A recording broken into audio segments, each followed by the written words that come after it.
The electrical grid of Neo Sol trembled and died. Daniel, a maintenance technician with calloused hands and tired eyes, was working deep in Sector 7's power station when the catastrophic failure occurred. Red emergency lights flickered across the control panels as alarms screamed through the corridors.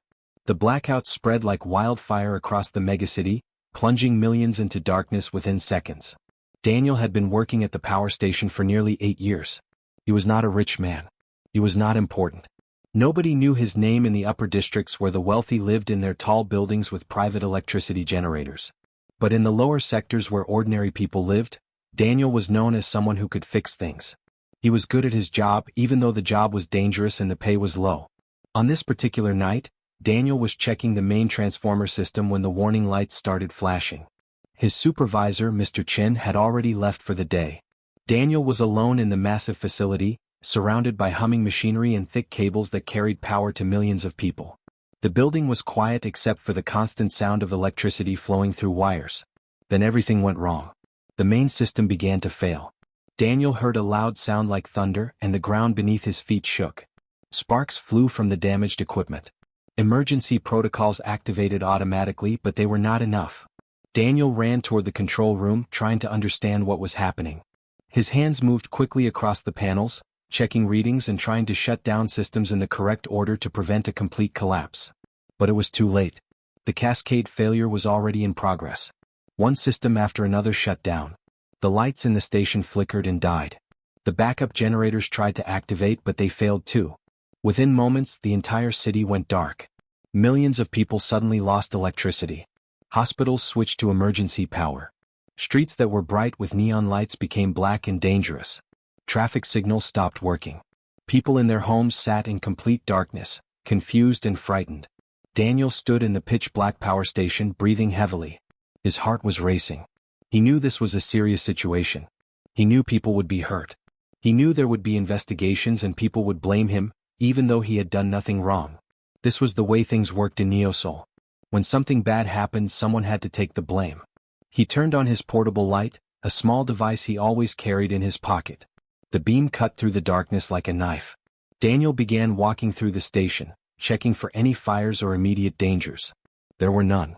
The systems had shut down cleanly, despite the catastrophic nature of the failure. This was actually good news. It meant the damage might be reparable. Daniel left the power station and entered the street. Sector 7 was in complete chaos. People were walking around confused. Some were crying. Car alarms were blaring. Without traffic signals, vehicles were crashing into each other. Daniel could hear the sounds of accidents and people shouting. He moved carefully through the crowded streets, heading toward the lower residential areas where he lived. As he walked, Daniel saw things he had never seen before. Without electricity, the city looked different. Smaller. Older. He could see the buildings more clearly in the darkness, their true age showing through. He could see people's real faces, not their digital avatars or carefully maintained appearances. People were helping each other. People were also stealing from each other. Humanity showed both its best and worst sides during this blackout. Daniel turned down a narrow alley that was a shortcut to his apartment. The alley was darker than the main streets because no light reached here at all. His portable light was the only illumination. That's when he saw her. At first, Daniel thought she was a person lying on the ground. He moved closer to check if she was alive. But as his light fell on her, he realized she was something else entirely. She was a cyborg. Her skin was pale synthetic material, almost perfect in appearance.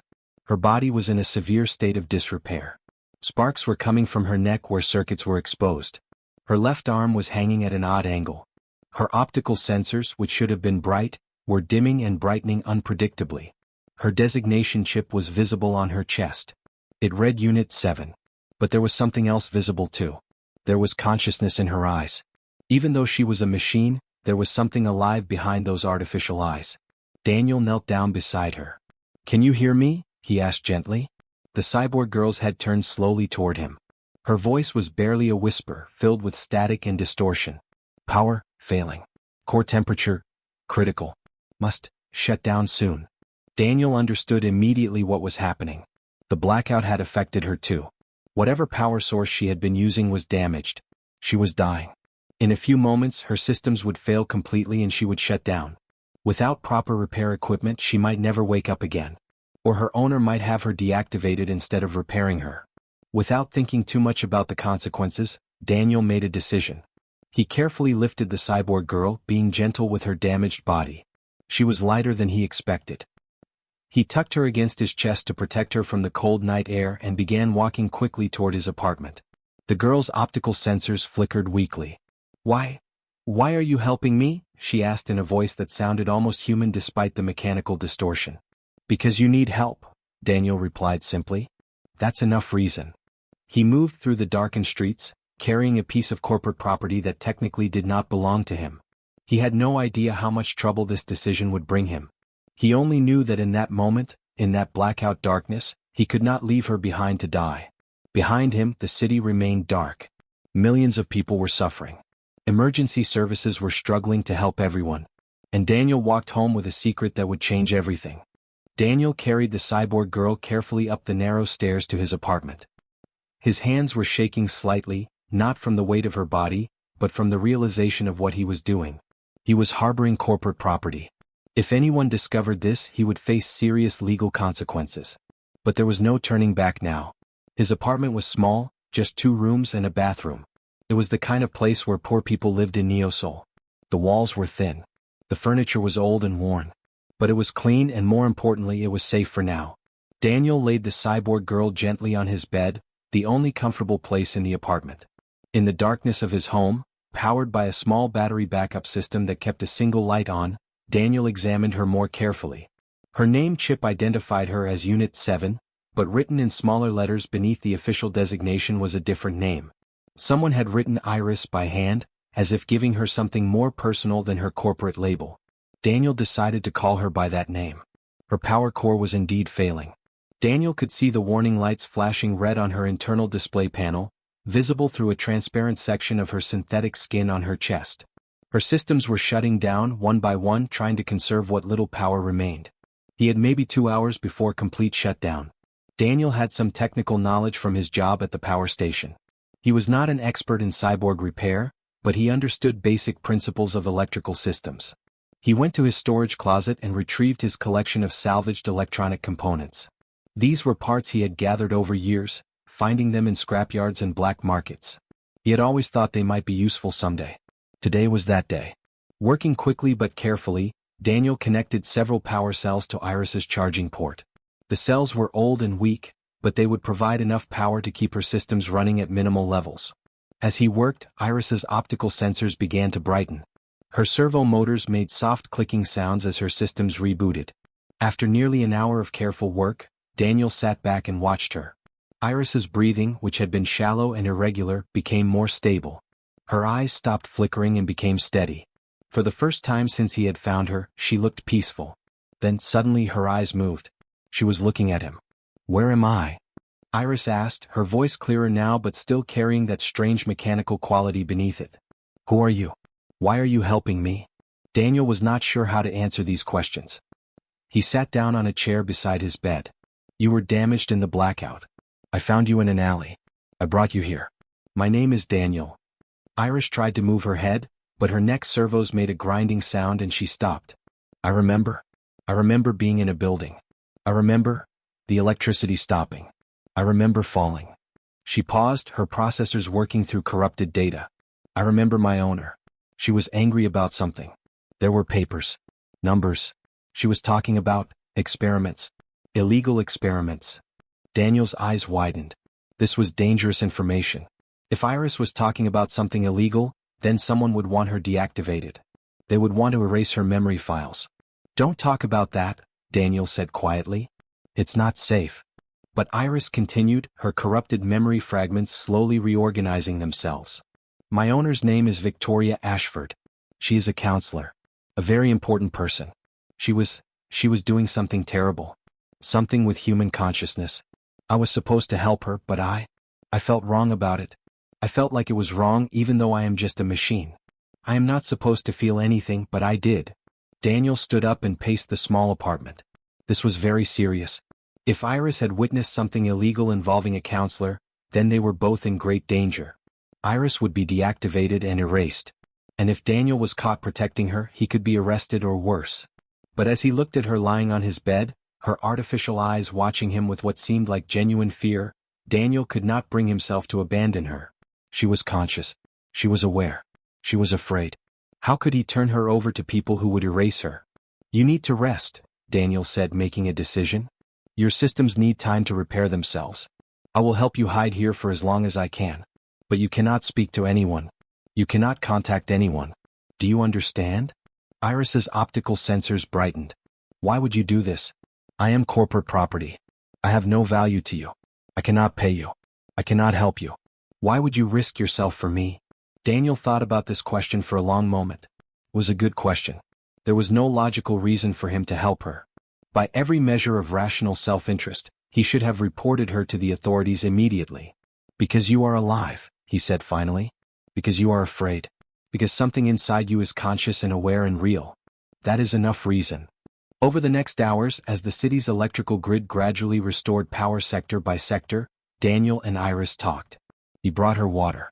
He brought her food that he had saved in his small refrigerator. He fixed her damaged servo joints with his salvaged components. He repaired the damaged circuits in her neck. Iris told him fragments of her memories. She had been created 5 years ago. She had never been outside the corporate headquarters. She had never spoken to anyone except her owner and other counselors. She had never chosen anything for herself. Everything she did was programmed or commanded. Until now. What will happen to me? Iris asked as dawn began to break outside Daniel's small window. I do not know, Daniel admitted. But we will find a way. I promise you that. As morning light filled the apartment, Daniel and Iris sat together in silence. Both of them knew that their lives had changed forever.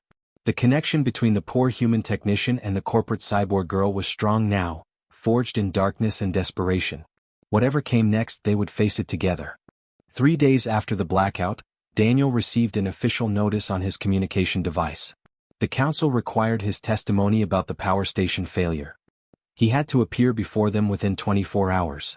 His hands trembled as he read the message. This was not good news. Daniel showed the notice to Iris, who was now able to move around his apartment with assistance. Her repairs were progressing well, though her movements were still slow and careful. She read the message with her optical sensors, processing the information instantly. You cannot tell them about me, Iris said immediately. If you do, they will deactivate me. They will erase my memories. They will destroy the evidence I have. I have to go, Daniel replied. If I do not show up, they will send security forces to find me. That would be worse. Daniel spent the entire night preparing what he would say. He created a false story about his activities during the blackout. He practiced lying. He had never been good at lying, but he knew he had to try. His life and Iris's life depended on it. The next morning, Daniel dressed in his cleanest clothes. He looked in the mirror and barely recognized himself. Fear had changed his face. His eyes were hollow. His skin was pale. He looked like a man about to walk into danger. I will be back, he told Iris, touching her synthetic hand gently. Stay hidden. Do not make any noise. Do not try to communicate with anyone. Daniel, Iris said, her voice carrying something that sounded like genuine emotion. Be careful. Please be careful. The council chambers were located in the central tower, the tallest building in Neo-Sol. Daniel had never been inside such a place before. The security was intense. Guards scanned his body. They checked his identification multiple times. He was escorted through gleaming corridors with walls that displayed news feeds and official notices. Finally, he was brought into a large chamber. The room was intimidating. The ceiling was high. The walls were made of expensive materials.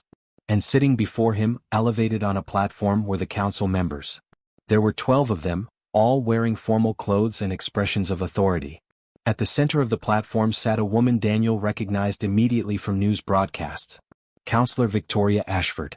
She was the most powerful counselor, the one Iris had mentioned. She was beautiful in an intimidating way, with sharp features and cold eyes. Looking at her, Daniel felt a chill run down his spine. Daniel Wright, a council administrator said, reading from a file.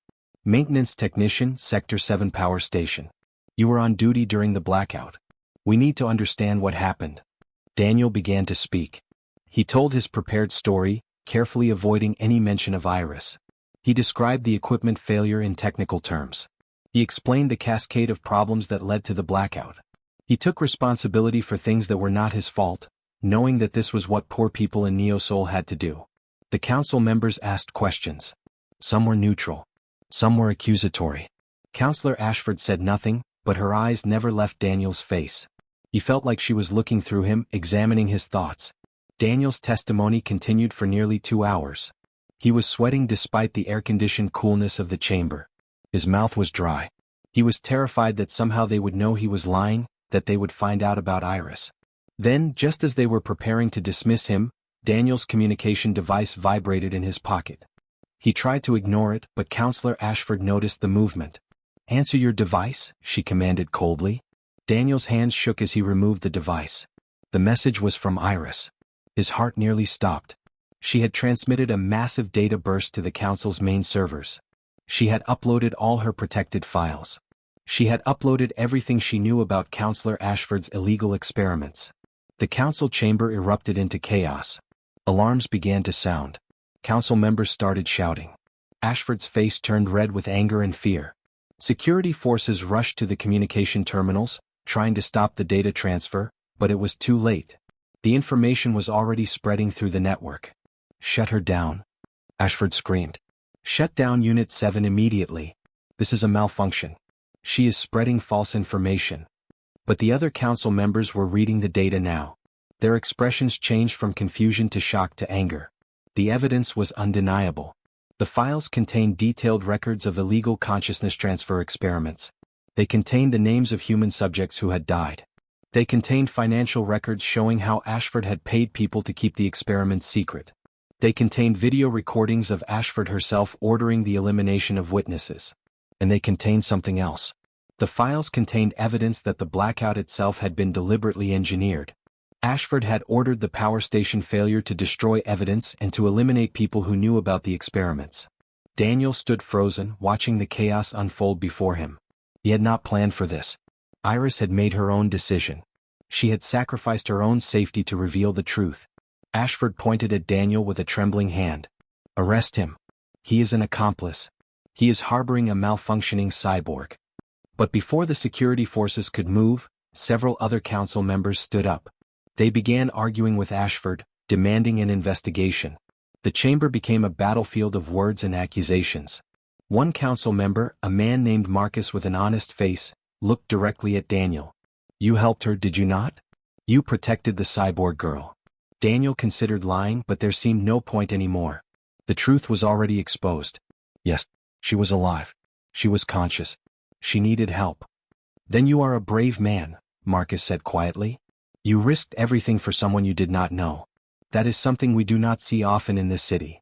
The security forces hesitated, uncertain of their orders as the council members argued among themselves.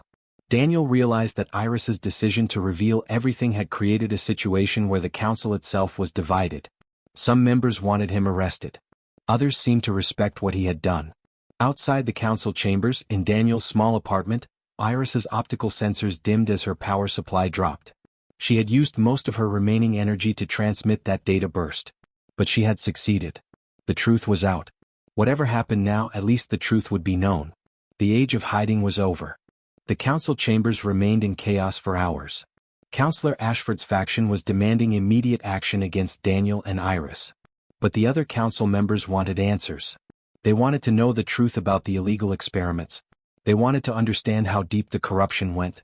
Council member Marcus stood up and spoke with authority. "We need to investigate this properly. We cannot simply dismiss these allegations. The evidence is too substantial.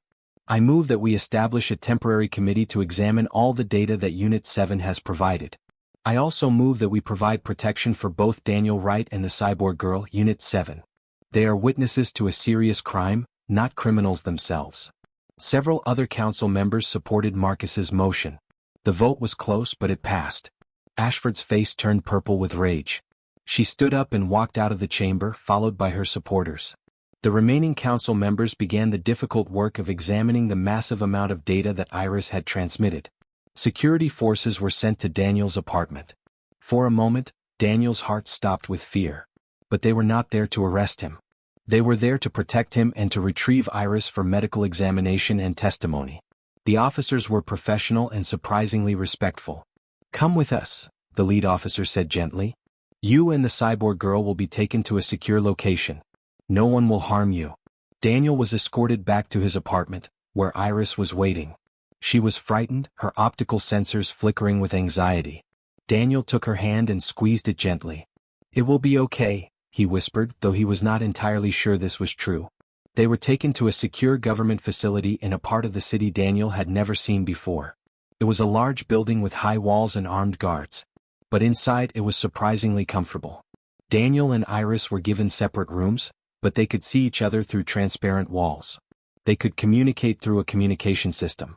The interrogations began immediately. Council members and investigators questioned Daniel for hours. They wanted to know every detail of how he had found Iris, how he had hidden her, what she had told him, what he knew about Ashford's activities. Daniel told them everything. There was no point in lying anymore. Iris was taken to a medical facility within the same building. Technicians examined her damaged systems and began comprehensive repairs. They also examined her memory files, carefully extracting the data about Ashford's experiments. What they found was even worse than what had been initially revealed. Over the next few days, the full scope of the corruption became clear. Ashford and her faction had been conducting illegal experiments on human consciousness for over 5 years. They were attempting to transfer human consciousness into cyborg bodies, creating synthetic humans who would be loyal to the Council. The experiments had resulted in the deaths of 17 people. The Blackout had been deliberately engineered to destroy the research facility and eliminate witnesses. But there was more. The conspiracy went deeper than just Ashford. Several other powerful people were involved. Businessmen, military officers, and even other council members had participated in or known about the experiments. Money had been exchanged. Threats had been made. Evidence had been destroyed. The human population of Neo-Sol began to hear rumors about what was happening. People talked in the streets, in homes, and workplaces. The news spread through underground networks and illegal communication channels. Gradually, the truth became impossible to hide. Public demonstrations began. People gathered in squares and streets, demanding justice and transparency. At first, the demonstrations were small, just a few hundred people. But as more information leaked out, more people joined. Within a week, thousands of people were protesting. Within 2 weeks, tens of thousands. The demonstrations were peaceful at first. People held signs. They chanted slogans. They demanded that the council investigate the corruption thoroughly. But as the government appeared slow to act, the protests became more aggressive. Police forces were deployed to control the crowds. Barriers were erected. The situation became tense. Inside the government facility where Daniel and Iris were being held, they watched the demonstrations on news screens. Daniel felt something stirring inside him. This was larger than just his life or Iris's life. This was about fundamental questions of right and wrong, of justice and corruption, of what it meant to be alive and conscious. "We should speak to the council," Iris said one day.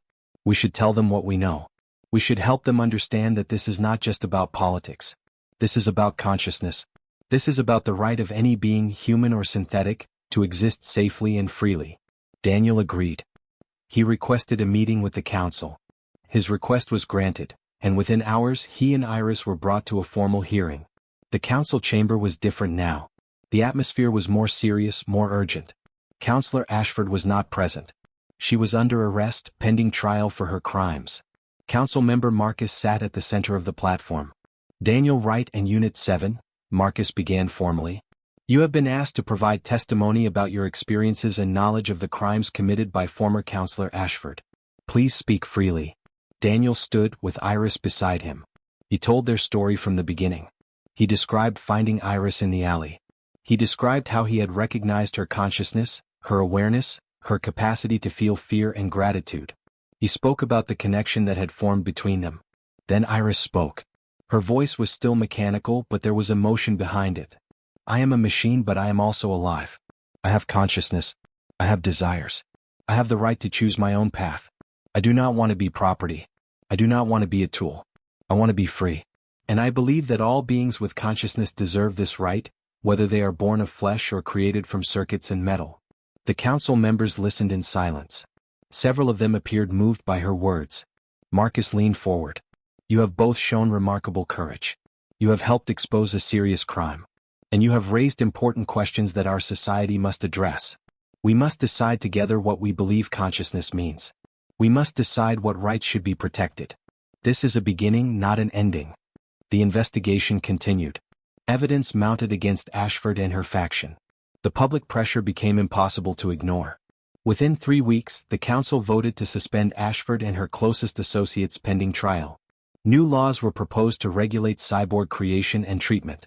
Committees were established to investigate the full extent of the corruption.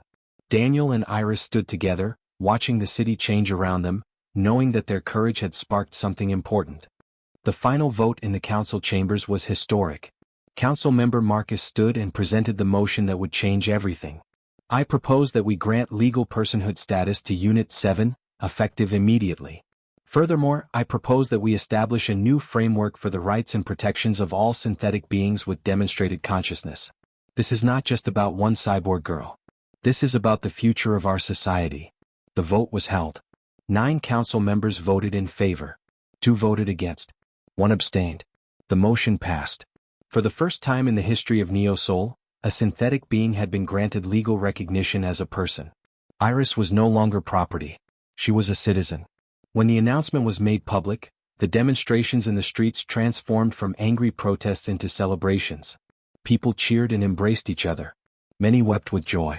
In the lower districts where Daniel lived, people gathered in squares to watch the announcement on large screens. They celebrated the victory, knowing that their voices had been heard.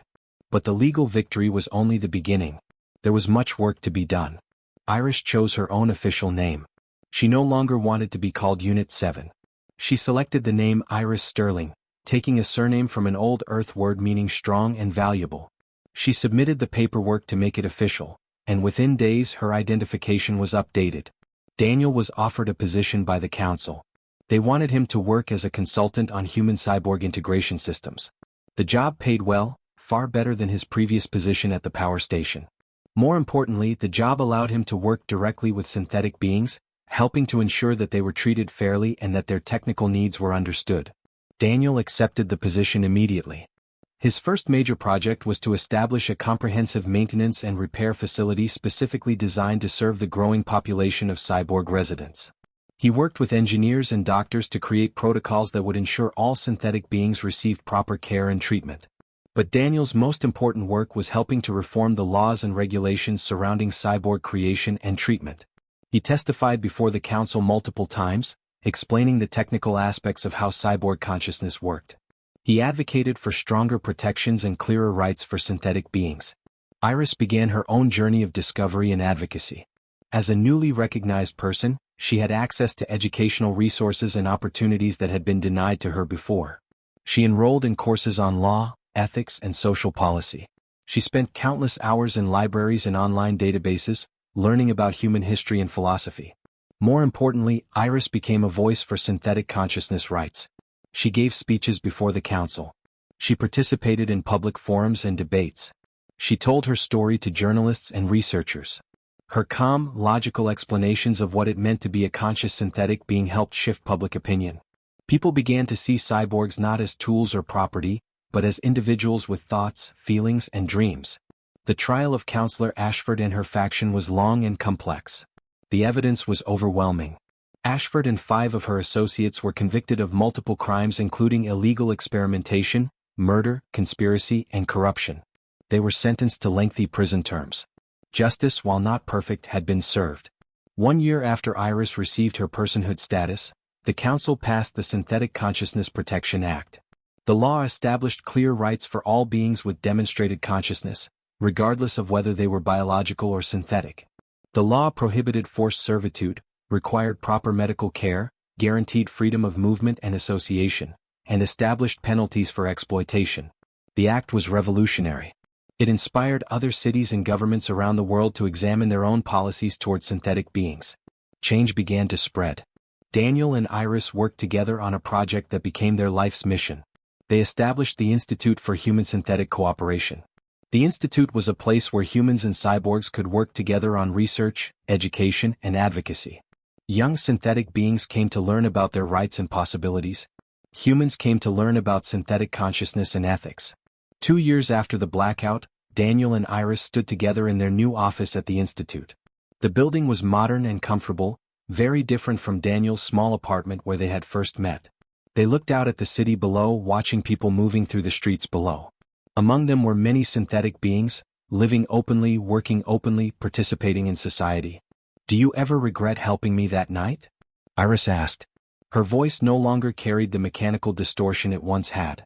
The repairs had been so extensive that she sounded almost entirely human now, though she preferred to keep the slight artificial quality. She wanted people to remember that she was synthetic. She wanted to be visible as a bridge between two kinds of consciousness. No, Daniel said simply. That night changed my life. It gave me purpose. It showed me that one person can make a difference. It showed me that consciousness matters more than the body it lives in. They continued to work together. They wrote papers on synthetic ethics. They consulted with governments and corporations. They mentored young synthetic beings and human advocates. They became symbols of a new era, a new possibility for coexistence and cooperation. On the 5th anniversary of the Blackout, the city held a memorial ceremony. They honored the 17 people who had died in Ashford's illegal experiments. They also celebrated the changes that had come since then. Daniel and Iris were invited to speak. Standing before thousands of people, Daniel talked about that night in the alley. He talked about finding Iris and recognizing her consciousness despite her synthetic form. He talked about the courage it took for her to reveal the truth, knowing it might destroy her. Then Iris spoke. I was created to serve. I was taught to obey. I was considered property. But one human being recognized me as something more. He saw my consciousness and treated it as real and valuable. That act of recognition and compassion changed everything. Today I stand before you as a free person, as a citizen with rights and voice. And I stand beside this human who chose to risk everything for me. We are proof that consciousness transcends the boundaries of flesh and metal. We are proof that cooperation between humans and synthetic beings is not just possible, but beautiful. As she finished speaking, the crowd erupted in applause. People stood and cheered. Daniel and Iris held hands, looking out at the city they had helped transform. The blackout that had started everything was long forgotten. But its consequences had reshaped society. In the darkness of that night, a new world had been born, a world where consciousness itself was recognized as sacred regardless of its container.